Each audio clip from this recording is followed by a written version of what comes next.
Hoy vamos a hablar del problema de la vivienda en España y cómo es posible que ni los jóvenes ni nadie prácticamente pueda acceder a una vivienda, sobre todo en zonas tensionadas, es decir, en grandes ciudades como, por ejemplo, Barcelona, Madrid, Bilbao, Valencia, etc.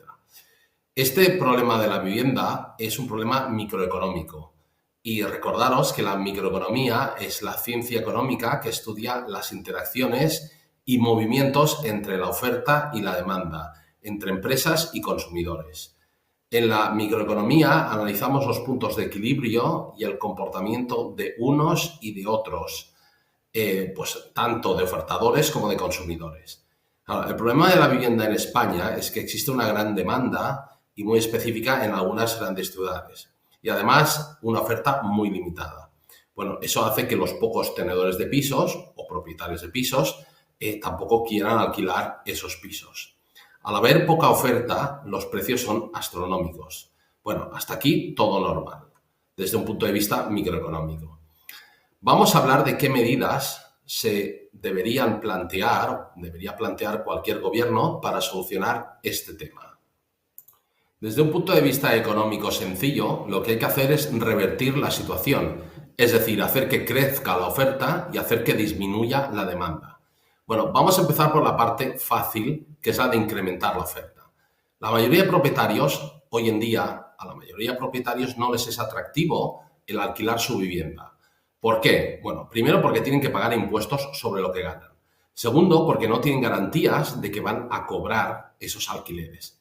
Y tercero, porque tienen miedo pues, a que los inquilinos les rompan o les destrocen los pisos y que se produzcan daños en esos pisos y los daños de reparar los costes de reparar esos daños sean mayor al dinero neto que hayan generado, que hayan ganado alquilándolo. Entonces, para incrementar la oferta, yo propondría al gobierno 4 puntos, 4 planes de acción. El primero, tiene que haber una rebaja fiscal seria para propietarios. Actualmente, cuando un propietario alquila una vivienda, paga Hacienda sobre el montante neto que ha obtenido, es decir, el precio del alquiler, por un lado, menos los gastos que ha tenido. Pues gastos, por ejemplo, en renovar el piso, en arreglar el piso, etc. Al final, sobre ese beneficio que ha obtenido, existe una carga fiscal para esos tenedores o propietarios. Esta carga fiscal es progresiva, es como el IRPF, es decir, hasta creo que son 12.450 euros, se paga un 19% de lo que se ha ingresado, a partir de ahí se paga un 24%, un 25%, etc. Podemos estimar que cada propietario paga a Hacienda por sus beneficios. Claro, estimemos entre un 19 y un 25% de promedio. Por supuesto, si usted está alquilando un inmueble por 20.000 euros al mes, pues pagará más, eso está muy claro, ¿no? Pero la mayoría, vamos a centrarnos, que pagan entre un 19 y un 25%. Imaginemos en este caso que el gobierno decide que esos tenedores o que esos propietarios paguen solamente un 5%. Bueno, eso para mí, como propietario, es algo muy interesante porque me va a ahorrar entre un 15 y un 20% de lo que le voy a tener que pagar a Hacienda. Imagínate además que para yo beneficiarme de pagar solamente a Hacienda ese 5% y me beneficie de ese ahorro, imagínate que la ley me obligue a que ese ahorro se repercuta en el precio como mínimo un 50%. Es decir, que quien se beneficiaría de ese ahorro sería por una parte el propietario y por otra parte el inquilino. El propietario se beneficiaría con una rebaja fiscal y el inquilino se beneficiaría con una reducción en el precio. Eso es el primer punto. Segundo plan de acción, o segundo punto. Fijaos que la inestabilidad jurídica que tienen los propietarios es muy alta. ¿Por qué? Pues porque perciben que hay un alto nivel de morosidad, que la ley defiende a quien está dentro de un inmueble, que es muy difícil expulsar o echar a aquellos que están viviendo irregularmente en mi vivienda, es decir, que me la hayan ocupado o que no me estén pagando el alquiler. Y como sabéis, eso es un proceso largo y tarda aproximadamente entre 6 meses y un año. Esos son rentas que el tenedor no cobrará y sabe que no cobrará. Bueno, ¿cómo se está solucionando esto? Bueno, la administración pública no está dando soluciones. Entonces, la industria privada ya ha dado una solución. Han surgido empresas de seguros para proteger el alquiler. ¿Cuánto cuesta un seguro para proteger mi alquiler? Bueno, pues aproximadamente el 5% del coste del alquiler. Es decir, fijaos que de entrada los alquileres que están protegidos tienen que usar un seguro que cuesta un 5% del alquiler. Es decir, lo que estamos hablando es que ese alquiler ya cuesta un 5% más únicamente dada esa inestabilidad jurídica. Bueno, lo óptimo sería que hubiese una ley de desahucios nueva o que se modificase la ley anterior. Y en el momento que uno esté en un alquiler y tenga 2 o 3 cuotas sin pagar, pues que se le pueda echar a la calle sin ningún problema. Esto sería la opción perfecta, pero ahí eso no va a ser posible porque la administración va a topar con muchos obstáculos. Pero yo propongo de entrada que ese seguro antimorosidad tenga que ser deducible como gasto en más de un 100%, por ejemplo, un 150 o en un 200%. De esa manera va a hacer o se va a fomentar que los inquilinos contraten ese tipo de seguros. Y eso va a dar un poquito de oxígeno también a los propietarios. Al estar asegurado el cobro vía seguro, o vía por una ley un poco más dura, que proteja un poco más o no desampare tanto a los tenedores o propietarios, estos necesitarán menos avales, menos garantías, menos contratos, podrán alquilar con nóminas más bajas y tendrán menos miedo a alquilar a aquellos que no presenten nóminas altas. Último punto. Los ayuntamientos cercanos a zonas tensionadas deben liberalizar el suelo. Ese suelo está retenido, ese suelo que no permite la construcción. En el momento que se liberalice ese suelo, se tiene que liberalizar solamente para que haya nuevas construcciones a bajo coste. Y para ese bajo coste, bueno, eso puede haber una posible opción a compra a largo plazo, pero esas zonas deberían estar, no exactamente, por supuesto, en el centro de las ciudades, pero sí en zonas que hoy en día no estén comunicadas, unos 40 minutos de los centros neurálgicos, y que den posibilidades a la gente de llegar, pues, por ejemplo, a una boca de metro o a una parada de Renfe, etc. ¿Cómo se haría esto? Pues con un servicio de autobuses que llevase a la gente desde sus casas o desde esos nuevos barrios hacia esa entrada o esa boca de tren. ¿Cómo se haría eso? Pues simplemente haciéndolo a través de empresas públicas gestionadas a coste, pero financiadas directamente por la gente que vive en esos barrios, no por nadie más. Yo no estoy diciendo que esto tenga que ser un gasto que tenga que financiar el Estado o tenga que financiarlo un ayuntamiento en específico. No estoy diciendo eso. Estoy diciendo que eso se financie directamente por las personas que lo utilizan, pero simplemente se ha gestionado por una empresa pública que no tenga objetivos lucrativos.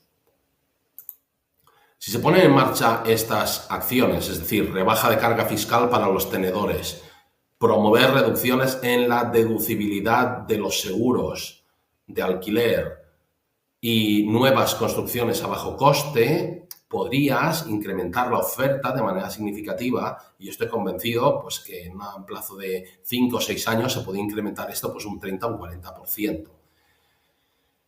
Por otro lado, lo que vamos a tener que hacer es lo contrario, decrementar la demanda. Bueno, para hacer esto lo primero que se tiene que hacer es entender que España tiene un problema de equilibrio económico. Hay que generar un plan estatal, un plan nacional de descentralización de empresas y negocios, para que estas empresas se muevan o se deslocalicen desde esas zonas tensionadas hacia otras zonas. Estábamos hablando hoy en día de que hay grandes problemas en España en lo que se llama la España vacía o la España vaciada. Bueno, pues lo que hemos de hacer es convencer a empresas para que se marchen o se vayan de la zona metropolitana, por ejemplo, desde Barcelona, pues las empresas que estén en Barcelona, pues habría que convencerlas para que se marchasen a la zona de Gerona, o a la zona de Tarragona, o a la zona de Lleida. Hemos de convencer también a las empresas, por ejemplo, que estén ubicadas en Madrid, para que se vayan hacia zonas, por ejemplo, pues de Segovia, Toledo o Ávila. Claro, eso no va a ocurrir a no ser de que el gobierno lo fomente y que la administración lo fomente. ¿Cómo se fomenta eso? Primero, las empresas que demuestren que necesitan entrar de manera regular en las grandes urbes y están ubicadas, pues, por ejemplo, a 1 hora de esas grandes urbes, tienen que tener costes de gasolina o costes de transporte más baratos que otras, o tienen que tener ventajas fiscales. Quizás se les puede dar una posibilidad para que los costes de gasolina sean deducibles, pues no lo sé, en vez de un 100%, pues puedan ser deducibles en un 120%, por ejemplo. Segundo, tiene que haber un impuesto a sociedades para aquellas empresas especial o reducido para aquellas empresas que se hayan deslocalizado y que se vayan a deslocalizar a largo plazo, desde una zona tensionada hacia una zona que no lo esté. Por ejemplo, pues que vayan desde Madrid hacia la provincia de Toledo. Eso haría que esas empresas paguen menos impuestos de sociedades, menos impuestos sobre sus beneficios corporativos. Y segundo, no me quiero quedar ahí solamente en una rebaja para las empresas o una rebaja en el impuesto de sociedades, sino que también lo que habría que hacer es que se deberían aportar ventajas fiscales para rebajar los tramos de IRPF de aquellos directivos de esas empresas que van a decidir el deslocalizar esa empresa. Esto es lo que yo personalmente llamo el modelo Texas. El estado de Texas, para atraer empresas de otros estados, lo hizo hace algunos años. Y lo que hizo fue eso, quería atraer empresas tecnológicas y lo que hizo fue rebajar el impuesto de sociedades, por un lado, y segundo, rebajar los impuestos del IRPF para los directivos de esas empresas. Porque al final van a ser los directivos quienes van a tomar la determinación o la decisión de trasladarse a esas nuevas ciudades o a esas nuevas localizaciones. Y van a ser los propios directivos a quienes les va a interesar por parte doble deslocalizarse. Primero, porque están haciendo algo bueno para la empresa, que están decrementando el impuesto de sociedades, lo cual va a ser bueno para sus accionistas. Y segundo, va a ser bueno para ellos mismos, porque ellos mismos en su IRPF pagarán menos, ya que trabajan para una empresa que ha sido deslocalizada desde una zona tensionada hacia una zona que no está tensionada. Luego, como vemos, para decrementar la demanda de alquileres, tenemos que incrementar también la demanda de compra. ¿Cuál es el problema? Es que hoy en día los jóvenes no pueden comprar porque la propiedad es demasiado alta en el precio, los tipos de interés también son caros y los salarios son bajos. Bueno, ¿cómo arreglamos esto? Pues de una primera manera de arreglarlo es facilitando, por ejemplo, compras tokenizadas de propiedades. Por ejemplo, entre amigos o entre gente que comparta piso. Vamos a ver, la estructura tradicional de la familia se está desintegrando. Ya no solamente estamos hablando de parejas pues heterosexuales que se casan y que quieren tener hijos. Esto es una parte del pastel. Estamos hablando de mucha gente joven, simplemente que lo que hacen es compartir piso y bueno, y esto es lo que hacen cuando alquilan piso. Alquilan un piso en grupos de 3 o 4 amigos y comparten piso. Yo lo que estoy planteando es que hoy en día la tecnología de la blockchain nos permite invertir en activos de forma tokenizada. Quiere decir que cada activo, por ejemplo, cada piso, cada casa, se trataría como si fuese una empresa. Es decir, cada activo, cada casa, imaginemos que yo quiero comprar un piso de 200.000 euros, pero el problema está en que no tengo esos 200.000 euros. Y el problema está en que no puedo acceder al mercado hipotecario porque no tengo las garantías para obtener esos 200.000 euros. Bueno, pues imaginemos que ese piso puedo comprarlo como un activo tokenizado. Eso significaría que ese activo puede generar tokens. Esos tokens es lo que en una empresa llamamos acciones o participaciones. Entonces, imaginemos que ese piso puede ser comprado, por ejemplo, por 4 personas. Bueno, pues si es entre 4 personas, ya no tocan a 200.000 euros por cabeza, sino tocan a 50.000 euros solamente. Claro, ¿por qué? Porque lo que estamos comprando sería un 25% de la participación de ese activo. Bueno, eso sería una primera fórmula que funcionaría, que además también ayudaría porque sería una inversión pues, para los jóvenes y los jóvenes podrían meterse, por ejemplo, en 50.000 euros o en 25.000 euros o en 30.000 euros. Esto no sería un problema. No tendrían un piso al completo, pero tendrían una parte de un piso.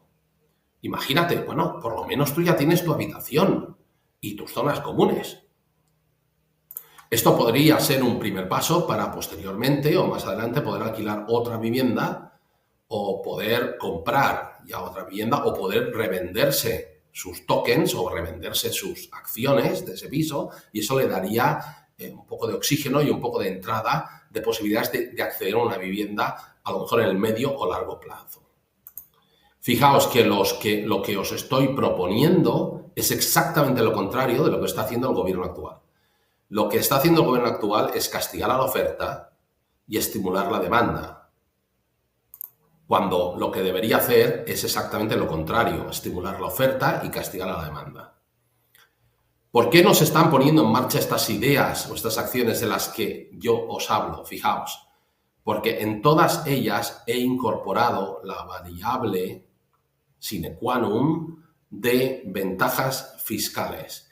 Cuando estamos hablando de ventajas fiscales, hablamos de menos recaudación para Hacienda y, consecuentemente, de dificultades para cuadrar presupuestos. Bueno, yo creo que esa menor recaudación, que tendría un impacto negativo en la Hacienda, sería, por otra parte, muy positiva, abriendo nuevas ventanas, no solo para la vivienda, sino para los jóvenes y para la dinamización, pues, de otras actividades económicas, que en sí incrementarían su actividad y, consecuentemente, incrementarían sus pagos a la Hacienda. De manera que Hacienda podría, con esa dinamización de la economía, podría recaudar un poquito más. En definitiva, estoy hablando de un modelo económico mucho más libre, mucho más descentralizado y un modelo económico que no sea un café para todos, que es como funciona España de manera habitual.